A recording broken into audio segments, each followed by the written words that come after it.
श्रीशैलेशदयापात्रं धीभक्त्यादिगुणान्नवं यतीन्द्रप्रवणं वन्दे रम्यजामातरं मुनिम् लक्ष्मीनाथसमारम्भां नाथयामुनमध्यमाम् अस्मदाचार्यपर्यन्तां वन्दे गुरुपरम्पराम् यो नित्यमच्युतपदाम्बुजयुग्मरुक्मव्यामोहतस्तदितराणि तृणाय मेने अस्मद्गुरोः भगवतो दयैकसिन्धोः रामानुजस्य चरणौ शरणं प्रपद्ये मातापिता युवतः तनया विभूतिः सर्वं यदेव नियमेन मदन्वयानामाद्यस्य नः कुलपतेर्वकुलाभिरामम् श्रीमत्तदङ्घ्रियुगलं प्रणमामि मूर्ध्ना भूतं सरश्च महदाह्वय भट्टनाथ श्रीभक्तिसारकुलशेखरयोगिवाहान् भक्ताङ्ग्रिरेणुपरकालयतीन्द्रमित्रान् श्रीमत्पराङ्कुतमुनिं प्रणतोऽस्मि नित्यम् तत्त्वेन यश्चिदतीश्वरतस्वभावः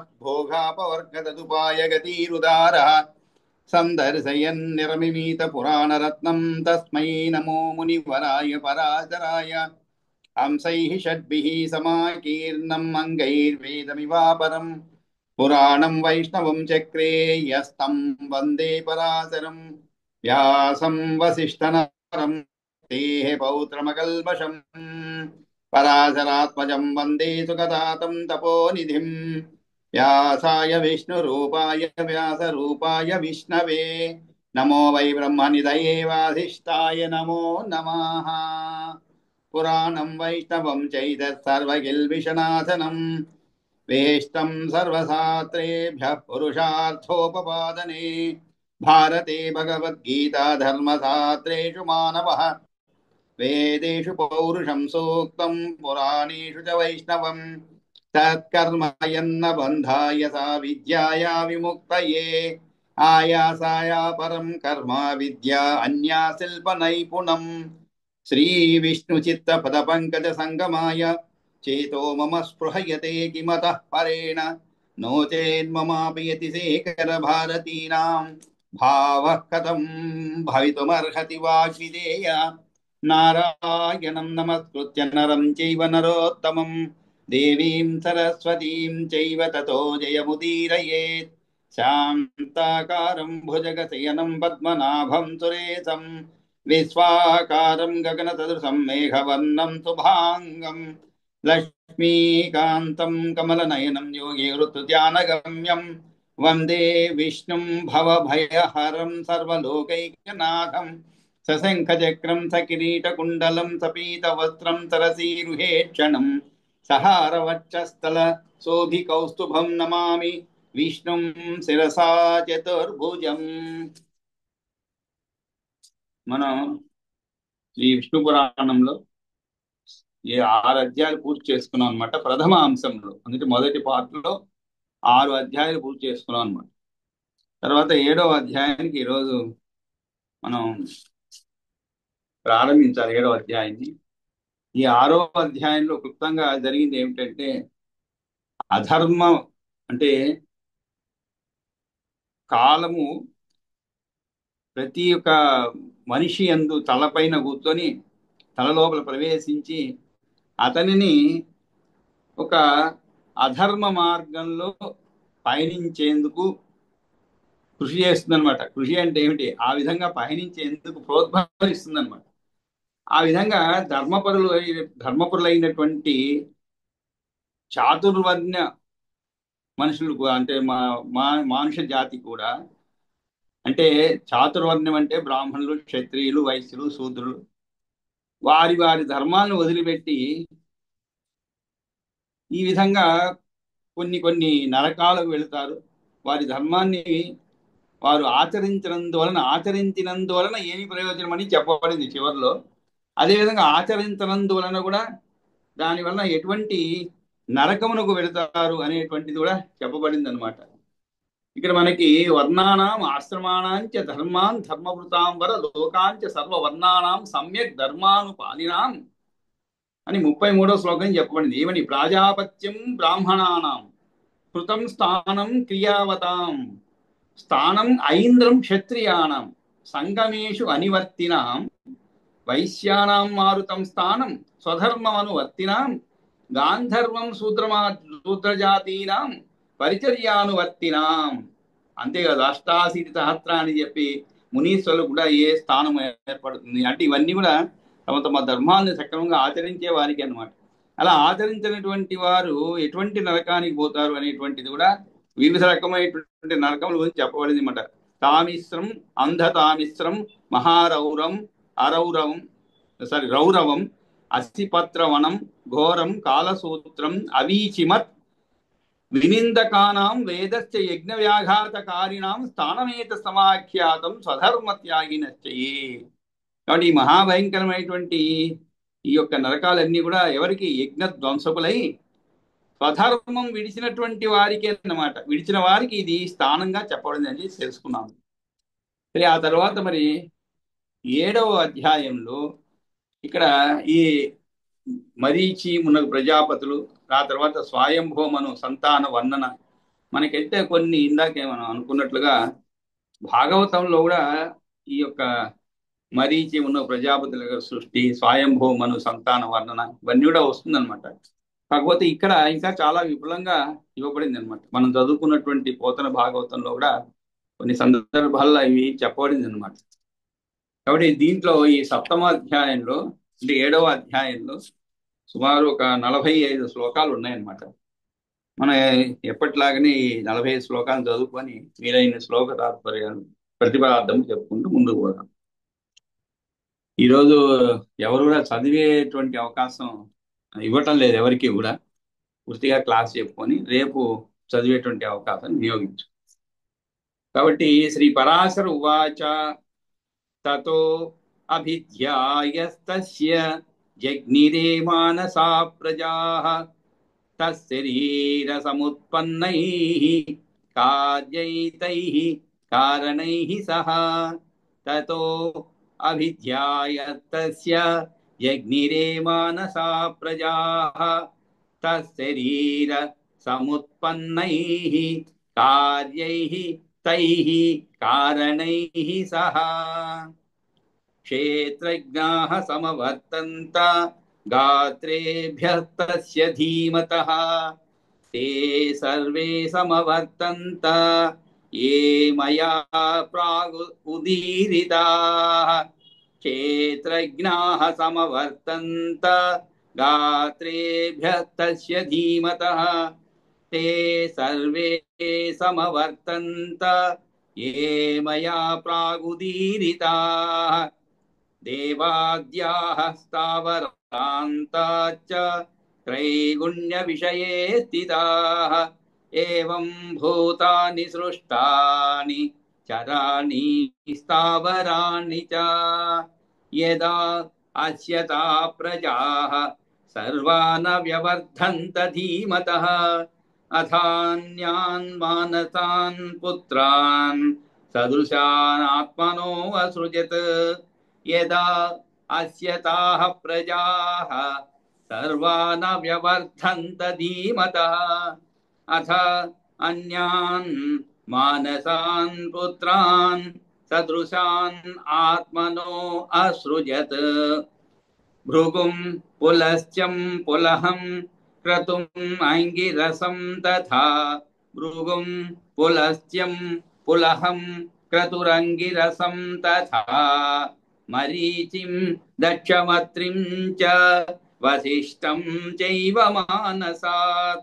नवब्रह्माण इत्येते पुराणे निश्चयं गताः. भृगुं पुलस्त्यं पुलहं क्रतुमंगिरसं तथा. मरीचिं दक्षमत्रिं च वसिष्ठं चैव मानसात्. नवब्रह्माण इत्येते पुराणे निश्चयं गताः. ख्यातिं भूतिं च सम्भूतिं क्षमां प्रीतिं तथैव च सन्नतिं च तथैव ऊर्जामनसूयां तथैव च. ख्यातिं भूतिं च सम्भूतिं क्षमां प्रीतिं तथैव च सन्नतिं च तथैवोर्जामनसूयां तथैव च.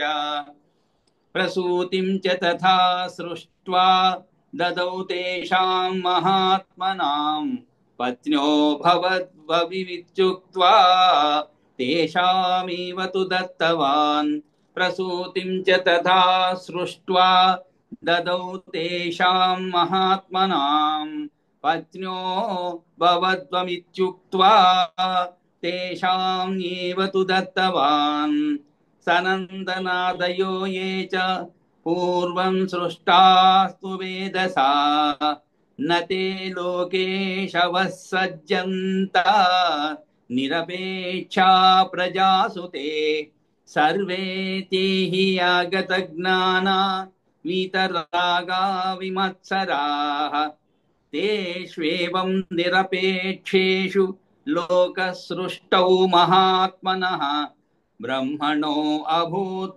महाक्रोधः त्रैलोक्यदहनक्षमः तेष्वेवं निरपेक्षेषु लोकसृष्टौ महात्मनः ब्रह्मणो अभूत् महाक्रोधः त्रैलोक्यदहनक्षमः तस्य क्रोधात् समुद्भूत ज्वालामालाभिदीपितं ब्रह्मणो अभूत् तदा सर्वं त्रैलोक्यमखिलं मुने भ्रुकुटीकुटिलात् तस्य ललाटा क्रोधदीपितात् समुत्पन्न तदा रुद्रो मध्याह्नार्कसमप्रभः भ्रुकुटीकुटिलात् तस्य ललाटात् क्रोधदीपितात् समुत्पन्नः तदा रुद्रो मध्याह्न अर्कसमप्रभः नारी नरवपुः प्रचंडो अतिशरीरवान् अर्धनारी नरवपुः प्रचंडो अतिशरीरवान् विभजात्मन आत्मानम् इत्युक्त्वा ब्रह्मान्तर्दधे ततः अर्धनारी नरवपुः प्रचंडो अतिशरीरवान् विभज आत्मनम् इति उक्त्वा ब्रह्मा अंतर्दधे ततः तथोक्तो असौ द्विधा स्त्रीत्वं पुरुषत्वं तदा करोत् विभेद पुरुषत्वं च दशधा च एकधा च सः विभेद पुरुषत्वं च दशधा च एकधा च सः सौम्या सौम्यैः तदा शान्ता अशान्तैः स्त्रीत्वं च स प्रभुः बिभेद बहुधा देवः स्वरूपैः असितैः सितैः सौम्या असौम्यैः तथा शान्ता अशान्तैः स्त्रीत्वं च स प्रभुः बिभेद बहुधा देवः स्वरूपैः असितैः सितैः ततो ब्रह्मा आत्मसम्भूतं पूर्वं स्वायंभुवं प्रभुः आत्मानमेव कृतवान् प्राजापत्ये मनुं द्विजा शतरूपां च तां नारीं तपो निर्धूत कल्मषां स्वायंभुवो मनुर्देवः पत्नीत्वे जगृहे विभुः शतरूपां च तां नारीं तपो निर्धूत कल्मषां स्वायंभुवो मनुर्देवः पत्नीत्वे जगृहे विभुः तस्माच्च पुरुषात् देवी शतरूपा व्यजायत प्रियव्रतोत्थानपादौ प्रसूत्या कूतिसंज्ञितम् कन्याद्वयं च धर्मज्ञ रूप औदार्य गुणान्वितम् कन्याद्वयं च धर्मज्ञ रूप औदार्य गुणान्वितम् ददौ प्रसूतिं दक्षाय तथा कूतिं दृचेः पुरा प्रजापति स जग्राह तयोः यज्ञः स दक्षिणः प्रजापति स जग्राह तयोर्यज्ञः स दक्षिणः पुत्रो यज्ञे महाभाग दाम्पत्यं मिथुनं ततः यज्ञस्य दक्षिणायास्तु पुत्रा द्वादश जग्निरे यज्ञस्य दक्षिणायान्तु पुत्रा द्वादश जग्निरे यामा इति समाख्यात देवा स्वायंभुवे मनौ प्रसूत्यां च तथा दक्ष शतस्रो विंशति तथा प्रसूत्यां च तथा दक्ष चतस्रो विंशति तथा ससर्ज कन्यास्तास्तु सम्यग् नामानि मे शृणु श्रद्धा लक्ष्मीः धृतिस्तुष्टिः पुष्टिर्मेधा क्रिया तथा बुद्धिर्लज्जा वपुः शान्तिः सिद्धिः कीर्ति त्रयोदश श्रद्धा लक्ष्मीः धृतिः सुष्टिः पुष्टिर्मेधा क्रिया तथा बुद्धिः लज्जा वपुः शान्तिः सिद्धिः कीर्तिः त्रयोदश पत्न्यर्थं प्रतिजग्राह धर्मो दाक्षायणी प्रभुः ताभ्यशिष्टाय वीयस्य एकादश सुलोचनाः पत्न्यर्थं प्रतिजग्राह धर्मो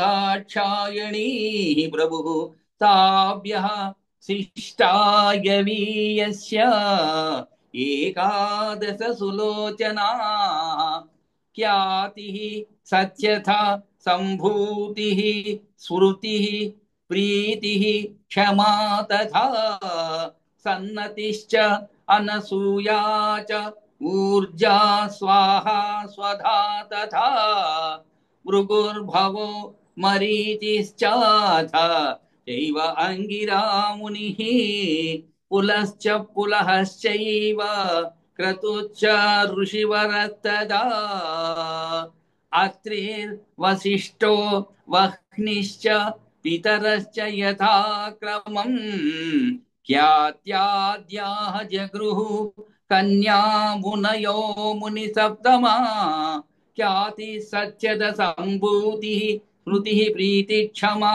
तथा सन्नतिश्च अनसूया च ऊर्जा स्वाहा स्वधा तथा भृगुर्भवो मरीचिश्चाथ चैवाङ्गिरा मुनिः पुलश्च पुलहश्चैव क्रतुश्च ऋषिवरसत्तवसथा अत्रिर्वसिष्ठो वह्निश्च पितरश्च यथाक्रमम् ख्यात्याद्याः जगृः कन्या मुनयो मुनिसप्तमा श्रद्धा कामं चला दर्पं नियमं धृतिरात्मजं संतोषं च तथा तुष्टिः लोभं पुष्टिरसूयता मेधा श्रुतं क्रियादण्डं नयं विनयमेव च बोधं बुद्धिस्तदा लज्जा विनयं वपुरात्मजं व्यवसायं प्रजज्ञे वै क्षेमं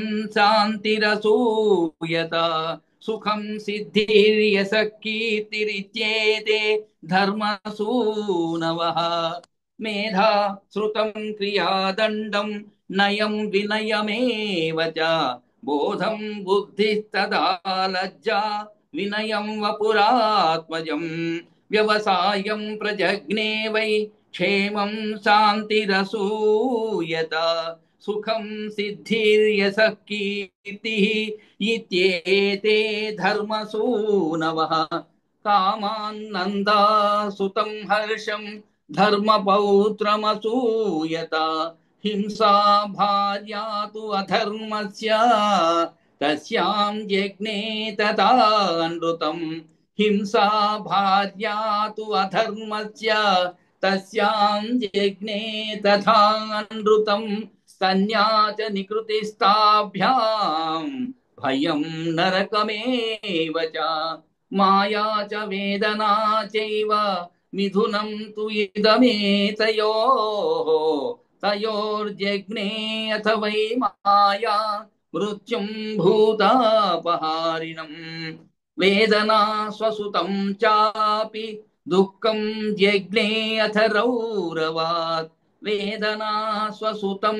चापि दुःखं दज्जज्ञे अथ रौरवात् मृत्योर्व्याधिजरा शोक तृष्णा क्रोधा च जज्ञिते दुःखोत्तराः स्मृता ह्येते सर्वे च धर्मलक्षणाः नेषां भार्याति पुत्रो वा ते सर्वे हि ऊर्ध्वरेतसः रौद्राणि तानि रूपाणि विष्णोर्मुनिवरात्मजा नित्य प्रलय हेतुत्वं जगतो वस्य प्रयान्ति वै दक्षो मरीचिरत्रिश्च दक्षो मरीचिः अत्रिश्च भृग्वाद्याश्च व्रजेश्वराः भृग्वाद्याश्च व्रजेश्वराः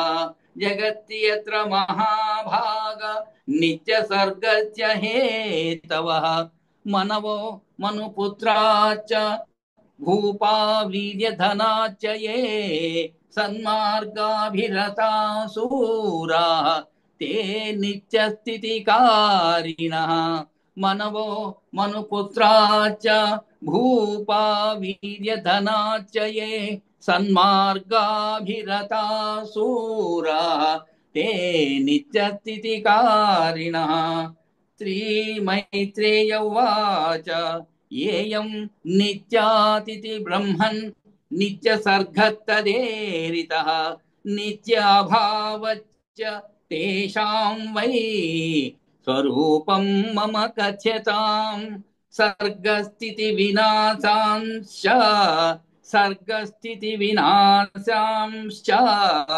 भगवान् मधुसूदनः तैः रूपैः रचिन्त्यात्मा करोत्यव्याहतान् विभुः सर्गस्थितिविनाशांश्च भगवान् मधुसूदनः तैः रूपैः अचिन्त्यात्मा करोति अव्याहतान् विभुः नैमित्तिक प्राकृतिः तथैवात्यन्तिको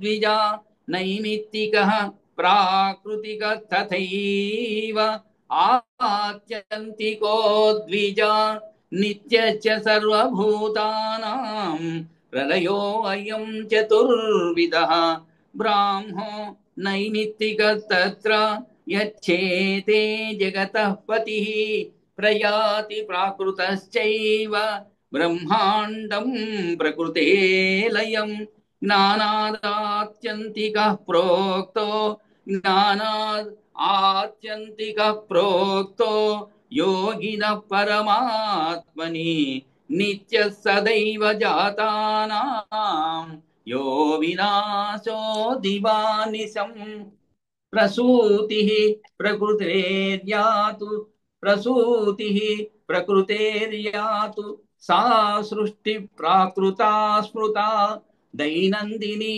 तथा प्रोक्ता या अन्तरप्रलयादनु भूतान्यनुदिनं यत्र भूतानि अनुदिनं यत्र जायन्ते मुनिसत्तमा नित्यसर्गः स तु प्रोक्तः पुराणार्थविचक्षणैः भूतानि अनुदिनं यत्र जायन्ते मुनिसत्तमा नित्यसर्गः स तु प्रोक्तः पुराणार्थविचक्षणैः एवं सर्वशरीरेषु भगवान् भूतभावनः संस्थितः कुरुते विष्णुः उत्पत्तिस्थिति संयमान् एवं सर्वशरीरेषु भगवान् भूतभावनः సంస్థిత కురుతే విష్ణు ఉత్పత్తి స్థితి సంయమాన్ సృష్టి స్థితి వినాశానాం శక్తయః సర్వదేహిషు వైష్ణవ్యః పరివర్తంతే మైత్రేయాహర్నిశం సదా సృష్టి స్థితి వినాశానాం శక్తయః సర్వదేహిషు వైష్ణవ్యః పరివర్తంతే మైత్రేయాహర్నిశం సదా గుణత్రయమయం హి ఏతద్ బ్రహ్మన్ గుణత్రయమయం హి ఏతద్ బ్రహ్మన్ శక్తిత్రయం మహత్ యోవతియాతిశయాత్యేవ పరం నావర్తతే పునః గుణత్రయమయం హి ఏతద్ బ్రహ్మన్ శక్తిత్రయం మహత్ యోవతియాతిశయాత్యేవ పరం నావర్తతే పునః इति श्री विष्णु पुराणे प्रथमांसे मरीच्यादि प्रजापतयः स्वायंभुव अनुसंतान वर्णनं चेति सप्तमोऽध्यायः ఇది 7వ అధ్యాయం అన్నమాట. తర్వాత మనం ఒక్కొక్క శ్లోకాన్ని కూడా అర్థం చెప్పుకుంటూ శ్రీ పరాశర ఉవాచ అంటే పరాశర మహర్షి చెప్పాడనమాట. ఏమని? తతో అంటే తతః అభిధ్యాయతః తస్య జగ్నిరే మానసాః ప్రజాః. తతో అంటే తతః అభిధ్యాయతః తస్య జగ్నిరే మానసా అంటే తశరీర సముత్పన్నై కార్యై తై కారణై సహ.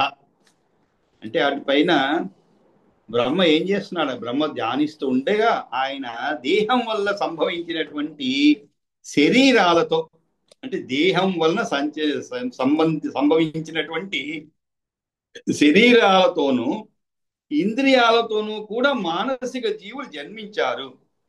తతో అభిధ్యాయత తస్య జగ్నిరే అంటే జన్మించారని. మానసాహ ప్రజా అంటే ఏమిటి? మానసిక జీవులు అంటే ఏమిటని మళ్ళా నెమ్మదిగా తెలుసుకుందాం.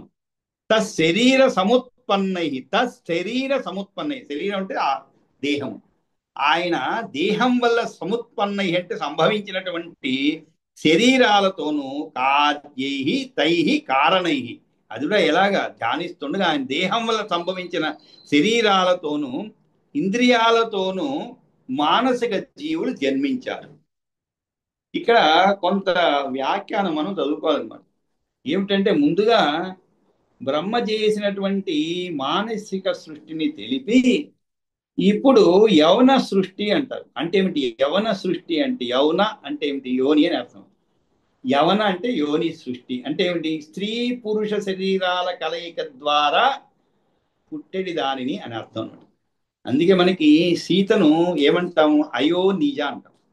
అంటే అయోనిజ అంటే ఆ యోని అంటే ఏమిటి? మామూలుగా సృష్టి ఎక్కడి జరుగుతుందో అది కాకుండా దానికి విరుద్ధముగా యోని లేకుండా జన్మించినటువంటి అంటే ఏమిటి? మామూలుగా జన్మించేటప్పుడు స్త్రీ పురుష సంయోగం వలన సృష్టి జరుగుతుంది అనమాట. కానీ ఆ విధంగా కాకుండా జన్మించినందువలన అయో నిజ అని పేరు వచ్చింది. జ అంటే పుట్టడం అనేది. అయో నిజ అనేటువంటి పేరు సీతాదేవి వచ్చింది. మన అందరికీ తెలుసు ఎలా జన్మించింది సీతాదేవి అనే విషయం అంటే మనకి తెలుసు. కాబట్టి ఆ విధంగా ఇక్కడ కూడా స్త్రీ పురుష శరీరాల కలయిక ద్వారా పుట్టేది దానిని చెప్పబోతూ ముందు తెలిసిన మానస శరీరుల సృష్టి యందు ఒకానొక విశేషాన్ని చెప్పడానికి పూనుకొని తత అనేటువంటి ఈ 3 శ్లోకాలతో వివరిస్తున్నమాట. 1, 2, 3 శ్లోకాలు. ఇక్కడ తత అంటే ఎందుకు చెప్పబడిందంటే మునుపు చెప్పని విశేష ఉక్తి అవటం వలన తత్ అంటే ఆ అపూర్వ సృష్టి వలె ప్రస్తావన చేస్తున్నాడు. తత్ అంటే ఇక్కడ అపూర్వ సృష్టి అన్నమాట. ఆ విధంగా ఆ విషయంలో ఈ విధంగా అనుమానం వెల్లడి చేయబడి ఏమని? మనస్సులో సంకల్పము చేయుట అంటే ఏమిటి? తలుచుకోవడంతో మాత్రమే పంచభూతాలను కూడా ఉపాదానముగా స్వీకరించకుండా భౌమికములు అంటే ఏమిటి? భూమి సంబంధము కలవి అయినటువంటి దేహాలు ఏ విధంగా రూపుదాల్చుతాయి? మనకి సందేహం రావచ్చు. అంటే టెస్ట్ బేబీలు అవన్నీ మధ్యకాలంలో వచ్చాయి అనుకోండి. ఈ మధ్యకాలంలో చాలా సంవత్సరాల నుంచి వస్తున్నాయి టెస్ట్ ట్యూబ్లని, అదేవిధంగా సరగసి అని రకరకాలుగా మనం సృష్టిస్తున్నాం. అంటే ఆ దంపతులకి తాము స్వయంగా కలిసినందువలన సృష్టి కార్యం జరగదు అంటే ప్రా జన్ జ- జ- జననం ఇచ్చేందుకు అర్హత లేనందువలన వేరే మార్గంలో వారికి పిల్లలను ఇవ్వటం అనమాట. వేరే వాళ్ళకి కని ఇవ్వటం సరగసి అంటారు. అంటే వాళ్ళ కడుపులో పెరుగుతారు అనమాట. ఇక్కడ అదే విధంగా అసలు ఎటువంటి అంటే ప్రస్తావన లేకుండా ఏమిటి ఈ యొక్క కలయికని కానీ లేదు పంచభూతాముల యొక్క అవసరము లేకుండా కానీ ఏ విధంగా దేహాలు రూపుతాల్తాయి అంటే స్వీకరించకుండా, ఏం స్వీకరించకుండా పంచభూతాలను ఉపాదానంగా స్వీకరించకుండా. అంటే మనం జన్మిస్తాం అంటే పంచభూతాత్మ అనేది మన శరీరం అన్నమాట. అటువంటిది ఎలా జన్మిస్తుంది అనేటువంటి విషయము ఒకవేళ భూమ్యాదులు తీసుకున్నా కానీ జడము అయినటువంటి అంటే చైతన్యము లేని శరీరం నుండి చేతనుల పుట్టుక ఎట్లా జరుగుతుంది అని ఆ విషయంలో సమాధానం ఇస్తున్నాడు. ఏమని? తశరీర అని. తత్ శరీర అంటే రెండవ పాదంలో చెప్పండి. తత్ శరీర అంటే ఏమిటి? తత్ అంటే అక్కడ ఆ బ్రహ్మ యొక్క శరీరం నుండి మనసా నిమిత్తం అంటే కారణము వలన అంటే ఆయన శరీరం నుండి పుట్టినటువంటి కార్యములకు దేహములు కారణములైనటువంటి ఇంద్రియాలతో సహా మనస నిమిత్తం అంటే ఏమిటి? కారణం అయిన మానస్య మానసికలు అయినటువంటి ప్రజలు పుట్టారు. అంటే మానస్య అంటే ఏమిటి? మానసికులైన అంటే బ్రహ్మ యొక్క శరీరం నుండి ఉన్న భూతములే ప్రళయ కాలంలో ఏమైనవి? బ్రహ్మ యొక్క శరీరంలో ఉండేటువంటి భూతములే ప్రళయ కాలంలో ఆయా లోకాల్లోని దేవతిర్యక్ మనుష్యాలు జీవాత్తులు తమదైన సహజములు జ్ఞాన రూపంతో పరమాత్మ ఉదరములో ప్రవేశించి ఉన్నవారే. ఇది ఎక్కడి నుంచో కొత్తగా సృష్టించుకు రాలేదు. ఆయన శరీరంలో ఉన్నవారే వాళ్ళు బాహ్య పదార్థాల వలె బొత్తిగా లేకుండా పోరు కనుక ఆయా దేహాలకు ఉపదాన కారణము అవుతారు అని అర్థం అన్నమాట. అంటే ఏమిటి? బ్రహ్మ యొక్క శరీరం నుండి లోపల ఉదరమందు ఉన్నటువంటి వారే తిరిగి ఇప్పుడు బాహ్యలోకానికి వస్తున్నాడు. బాహ్య పదార్థముల వలె బొత్తిగా లేకుండా పోరు అంటున్నారు. కాబట్టి ఆ విధంగా జన్మ జరుగుతున్నాడు. కాబట్టి పిదప ధ్యానం చేస్తున్న బ్రహ్మగారి శరీరం నుండి పుట్టుకొని వచ్చినటువంటి కార్యములు దేహాలు కారణములు అంటే ఇంద్రియాలతో కూడిన మానసిక ప్రజలు ఆవిర్భవించినారు, బయలు వెళ్ళాలని చెప్పారు. అది ఎలాగ జరిగిందంటే క్షేత్రజ్ఞా సమవర్తంత గాత్రేభ్య తస్య ధీమత. తస్య ధీమత అన్నారు. తస్య అంటే ఆ యొక్క అంటే ఆ సృష్టి ధ్యాన సంకల్పుని క్షేత్రజ్ఞా సమవర్తంత. సమవర్తంత అంటే ఏమిటి? జన్మించారు. గాత్రేభ్య తస్య గాత్రేభ్య అంటే శరీరం నుండి. ఇక్కడ క్షేత్రజ్ఞ అయితే అంటే ఏమిటి? ఆ విధంగా ధీమంతులకు చేతనులు అంటే అనగా జ్ఞానము కలిగిన సమిష్టి జీవుడైన బ్రహ్మ యొక్క జడములు అయినప్పటికీ శరీర భాగాల నుండి ఉత్పత్తి చేయబడుతున్న దేహాలతో పాటుగా ఆయన సంకల్పము చేత మాత్రముననే పైకి ఉబిగి వచ్చిన పూర్వజన్మల్లోని సంస్కారములు కలవారై వ్యష్టి క్షేత్రజ్ఞులు అంటే ఏమిటి? ఎవనికి వాడుగానున్న విడివడి వ్యక్తులు సమవర్తంత ఆవిర్భూతులు అయినారు. వారిని గురించే తే సర్వే అని చెప్తున్నారు. ఇక్కడ కూడా ఇంకో విషయం చెప్తున్నారు. ఇక్కడ ఏమని? గాంధారి కడుపులో మనందరికీ తెలుసు మహాభారతంలో కౌరవులు ఎలా జన్మించారు అనే గాంధారి కడుపులో ఒకే ఒక పిండం ఉండిందండి. మరి కుంతికి ధర్మరాజు పుట్టినాడు అని తెలిసినాక తన పొట్టను ఏం చేసుకున్నాము? బలంగా కొట్టుకోవడం చేత గర్భం పడిపోయింది అనమాట. దానిని ఏం చేశారు? వ్యాసుడు నూరు నేతి కుండల్లో పెట్టి రక్షించినందువలన కొంతకాలానికి ఆయా కుండల్లో నుంచి శిశువులు బయటకు వచ్చారనమాట. ఇది మనకు తెలిసిన విషయం అంటే కౌరవుల యొక్క జన్మ. అట్లాగే 4 ముఖాలను కలిగినటువంటి బ్రహ్మ శరీరములో నుండి ఆయన మనస్సంకల్పము ద్వారా ఆయన శరీర భాగాల నుండి చాలా మంది ప్రజలు బయటకు వచ్చినారు. ఇంతకుముందే చదువుకున్నా ఉన్నాం. అంటే ఇంతకుముందే అధ్యాయంలో 6వ అధ్యాయంలో ఎవరెవరు ఏ స్థానం నుండి సృష్టించబడ్డారు అనేటువంటి విషయాలు మనం ఇక్కడ చదువుకున్నాం అనమాట. అంటే ఆయన పాదం నుండి, ఆయన ఛాతీ నుండి, ఆయన శిరస్సు నుండి ఏ విధంగా సృష్టించబడ్డారనేటువంటిది మనం చదువుకున్న ఆ తర్వాత చాతుర్వర్ణ సృష్టి గావించబడింది. ఇవన్నీ కూడా చదువుకున్నాం అనమాట. ఇక్కడ బ్రాహ్మణా క్షత్రియా 6వ అధ్యాయంలో చదువుకున్నాం, 6వ శ్లోకంలో, సారీ 5వ శ్లోకంలో. పద్భ్యామన్యా ప్రజా బ్రహ్మ ససత్య ద్విసత్తమ తమ ప్రధానాత్తా సర్వా చాతుర్వర్ణ్యమిదం తథ.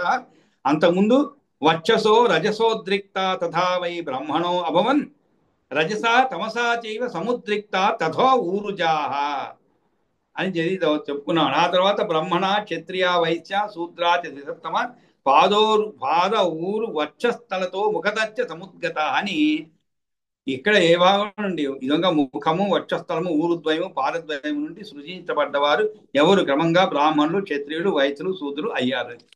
అదేవిధంగా దానిని ఇక్కడ కూడా క్షేత్రజ్ఞ దేవాద్యా స్థావరాంతాశ్చ త్రైగుణ్య విషయే స్థితా ఏవం భూతాని సృష్టాని చరాని స్థావరాని చ. కాబట్టి ఆయన శరీర భాగాల నుండి ఎలాగైతే గాంధారి ఒకే ఒక కడుపులో ఉన్న ఒకే ఒక పిండము ఏ విధముగానైతే కౌరవులకు అందరికీ కూడా జన్మనిచ్చినదో ఆ విధముగానే ఇక్కడ కూడా అది కూడా ఎలాగా వ్యాసులు 100 నేతి కుండల్లో పెట్టి రక్షించినందువలన కొంతకాలానికి అవి శిశువులుగా బయటకు వచ్చాయన్నమాట. అట్లాగే 4 ముఖాలను కలిగినటువంటి బ్రహ్మ శరీరములో నుండి ఆయన మనస్సంకల్పము ద్వారా ఆయన శరీర భాగాల నుండి చాలా మంది ప్రజలు బయటకు వచ్చినారు. కనుక గాంధారి గల్పము వలె బ్రహ్మ సమిష్టి జీవుడు. బ్రహ్మ సమిష్టి జీవుడు. ఆయన నుండి విడివిడిగా వ్యష్టి జీవులు బయటికి వచ్చినారు. కనుక సమష్టి జీవుడు అని బ్రహ్మను పిలుస్తారనమాట. ఆయనలో లేని వారు ఉద్భవించేది ఎట్లాగా? ఇప్పుడు ఆయనలో లేరు అనుకోండి, అసలు ఎలా ఉద్భవిస్తారండి? ఒక బ్రహ్మలో వీళ్ళు లేరు అనుకోండి, ఎలా ఉద్భవిస్తారు? అక్కడ కలయిక ఉండాలి, స్త్రీ పురుషుల కలయిక. అయినా కూడా ఎలా ఉన్నారు అని సందేహం లేకుండా ఉన్నవారే బయటకు వచ్చినారు అని చెప్పబడింది అనమాట. అంటే ప్రళయ సమయంలో అందరూ కూడా ఉదరంలో పెట్టుకున్నాడు, వారినే మళ్ళా ప్రళయం అయిపోయిన తర్వాత మరలా పునఃసృష్టి జరిగినప్పుడు వారినే బయటికి తేవడం జరుగుతుంది. అంతేగాని ఆయన లేని వారిని సృష్టించలేదు, ఉన్నవారినే బయటకు ఉన్నవారే బయటకు వచ్చిన. వీరు ప్రళయము కన్నా ముందు నుండి ఉన్నవారే. ప్రళయంలో ఒక దగ్గరకు